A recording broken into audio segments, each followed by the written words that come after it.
Selamat pagi, selamat siang, dan malam mahasiswa sekalian. Assalamualaikum warahmatullahi wabarakatuh. Kita jumpa kembali pada materi selanjutnya, yaitu kuliah Studio Perancangan Arsitektur 4. Kali ini materi yang kita sampaikan adalah analisa tapak ya pada season yang keempat. Baik, ini pertemuan terakhir dalam hal analisa tapak ya. Mudah-mudahan Anda paham. Kalau Anda tidak paham pertemuan analisa tapak 1, 2, 3 silakan ditanyakan ya. Bisa di komen di bawah ini atau melalui WA, nanti akan kita jawab pertanyaan saudara. Baik, yang terakhir di sini adalah kita akan membahas tentang land use, ya, memanfaatkan lahan tapak kita. Ya, jadi ini akhir dari sebuah analisa tapak itu adalah land use. Dilanjutkan nanti zoning selanjutnya. Itu lagi. Land use itu masih penggunaan lahan. Adalah merupakan rangkaian akhir dari analisa lokasi. Ya, terakhirnya goalnya ini, yang merupakan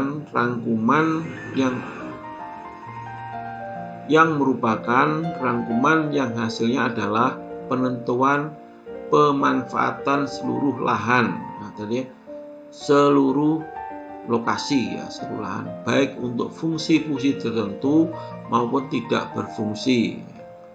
Hanya sebagai ruang luar saja. Ya, tidak berfungsi itu sebagai ruang luar saja, bagian ruang.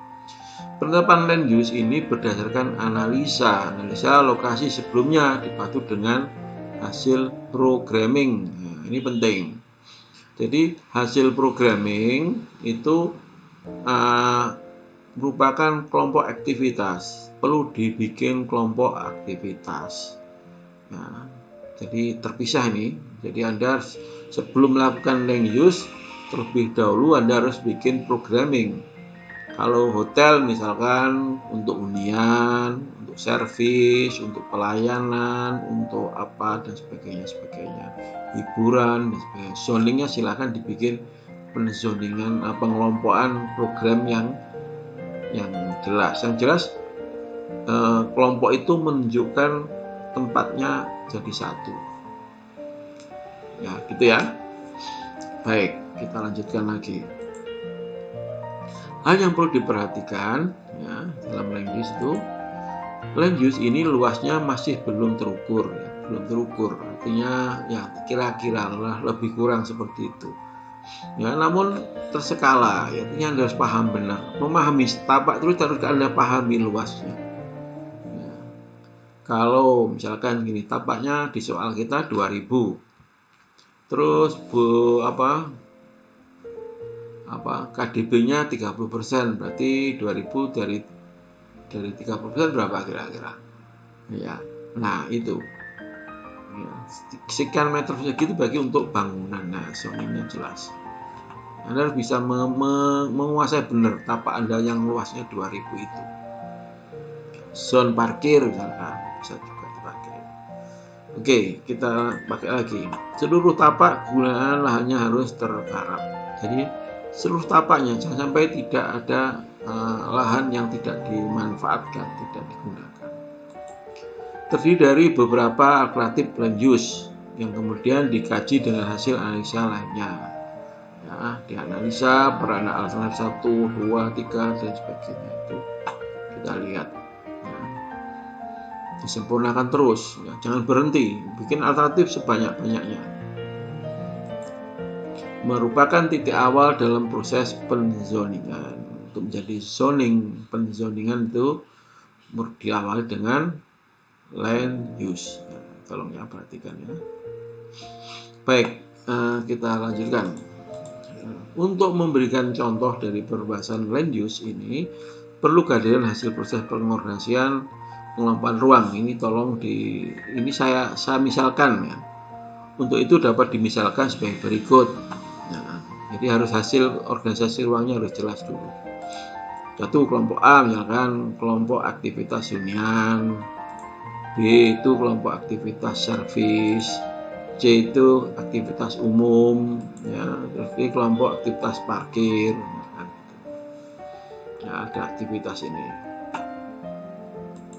Ya, dari keempat kelompok aktivitas di atas, coba kita masukkan ke dalam tab lokasi yang telah dianalisa, tentu dengan pertimbangan hasil analisanya.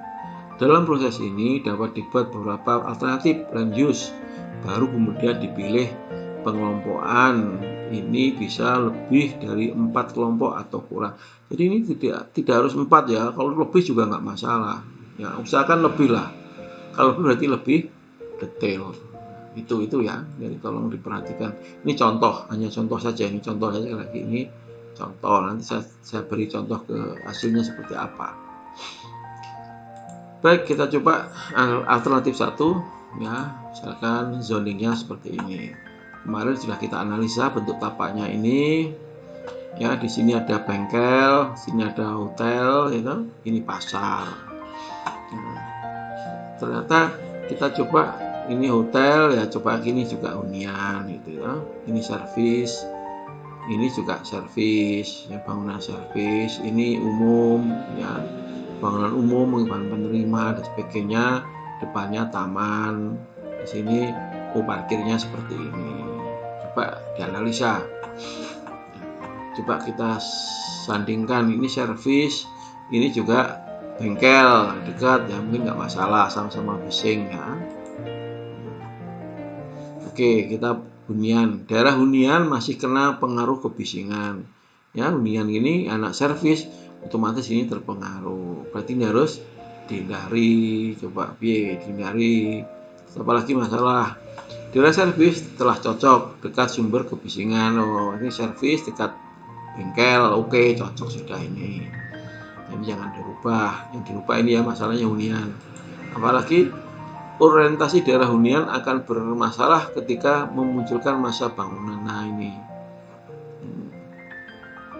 ya, ketika di sini ada ini bangunan tinggi toh, hotel, di sini dikasih ini juga tinggi, akan jadi masalah ini. Nah, gimana sekarang? Oke, ya gitu Anda buat alternatif. Berarti di sini harus dihindari ini. Ya, servis ini harus dihindari. Kasih apa? Berarti huniannya harus kita rubah ini. Tidak seperti ini, salah. Karena kalau tinggi mengganggu masa ini. Nah, terkait ini juga bising. Oke, kita lupa. Alternatif 2 kita bikin. Oke, alternatif 2 seperti apa?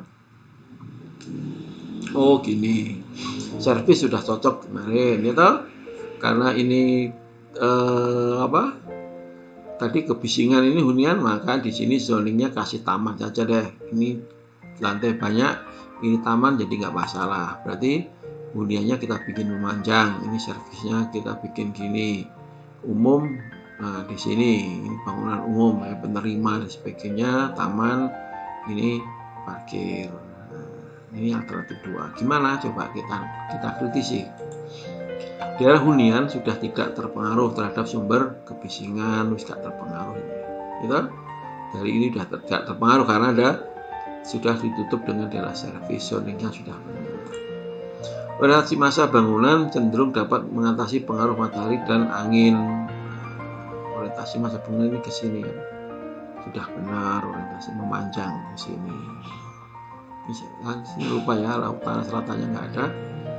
Terus daerah umum sebagai pusat focal point relatif tidak dapat dilihat dari jalan. Ini di sini di pojok. Tadi ada mobil dari sini kan, sini lewat sini. Nah, ini nggak kelihatan kan? Masalah lagi ya. Berarti geser ini letaknya, harus kita geser ke sebelah sini lah. Atau gimana? Nah, coba bikin alternatif yang ketiga. Nah, oke, alternatif yang ketiga kita coba seperti ini. Ya, ini servis tetap, tamannya tetap, ini hunian tetap, kita geser tadi bagian umum di sebelah tengah sini. Itu bisa dilihat dari kendaraan ini, sini parkir mobilnya di sebelah sini, sudah ini. Ya, ini alternatif yang ketiga, mungkin kita evaluasi aja. Daerah umum dapat difokuskan sebagai focal point identitas bangunan. Ini sudah bisa dilihat sebagai focal point. desainnya berbeda. Jadi orang berkunjung itu mengunjungi sesuatu yang different. Ini. Terus pemisahan daerah parkir karyawan dan umum jadi mempermudah pengontrolannya. Betul, ini karyawan sebelah sini, ini umum di sini. Penetapan daerah ME semakin menyempit. Nah, ini ME ya di daerah sini. Kan dulu tadi di daerah lebar, jadi ME-nya sebelah sini. Itu masuk keluar. Nah, dari sini Anda bisa akan sebenarnya bisa kalau ada kurang lagi, coba dicermati lagi, coba bisa nggak kira-kira? Nah, kalau temu lagi ya berarti ada nanti 4 dan sebagainya.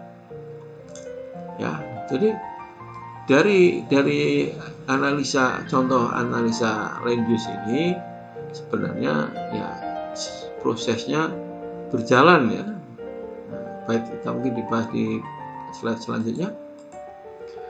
Dari ketiga alternatif land use tersebut di atas, ternyata alternatif 2 merupakan penyempurnaan dari alternatif 1 dan alternatif 3 merupakan penyempurnaan dari alternatif keempat.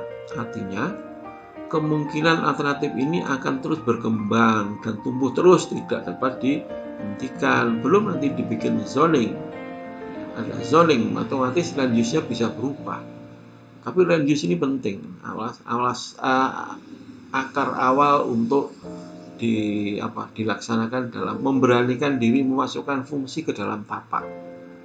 Ini hal yang agak, ya itu awalnya, briefnya. Kalau di apinya mulai desain itu ketika Anda memasukkan fungsi bangunan, ya, program ruang ke dalam tapak. Ini brief. Bis itu mulai kreativitas muncul. Alternatifnya terus berjalan. Yang menghentikan adalah waktu. Ketika dikumpulkan ya berhenti. Ya, gitu. Semakin detail, diorek-orek detail, muncullah zoning. Ya, hasilnya sebagai sebuah zoning. Ya, tapi harus berani Anda. Jadi setelah analisa tapak, Anda bikin land use. Setelah land use, ya Anda beranikan masukkan land use, terus baru ruangnya dimasukkan ke dalam tapak. Akan lebih bagus. Perhatikan belum masukkan tentang kontur. Jadi alternatif tadi analisa kontur belum ya. Seharusnya muncul juga. Karena Anda berkontur, tentu akhirnya akan bentuknya bangunan akan berbeda. Ya itu ya, perhatikan, alternatif terus berjalan. Namun pengembangan ini harus dihentikan karena akan batas waktu. Pengembangan ini akan ikut terus dalam proses selanjutnya. Pembahasan tiap-tiap alternatif akan semakin detail apabila analisa yang dilakukan semakin detail pula. Jadi ini ya, jadi terus berkembang desain saudara. Baik, gitu ya. Silakan mencoba praktekkan tugas saudara. Ya, kemarin analisa tapak sudah dibikin. Anda kalau yang datanya kurang lengkap, Anda bikin sendiri. Ya, terus Anda bikin land use. Setelah land use nanti masuk ke tahap selanjutnya yaitu zoning. Gitu. Coba. Kalau nggak nyoba, ya bingung. Coba dulu, pertanyaan silahkan diberikan di sini, nanti kita beri solusinya. Gitu ya. Nah, silahkan kita jumpa lagi pada pertemuan selanjutnya dengan topik bahasan yang lebih jauh lagi.